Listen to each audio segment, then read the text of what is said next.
বিসমিল্লাহির রহমানির রহিম।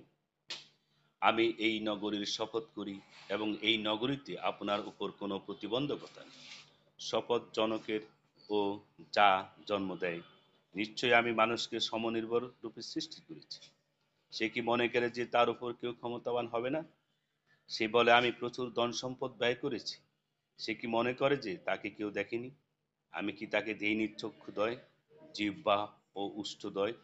বস্তুত আমি তাকে দুটি পথ প্রদর্শন করেছি।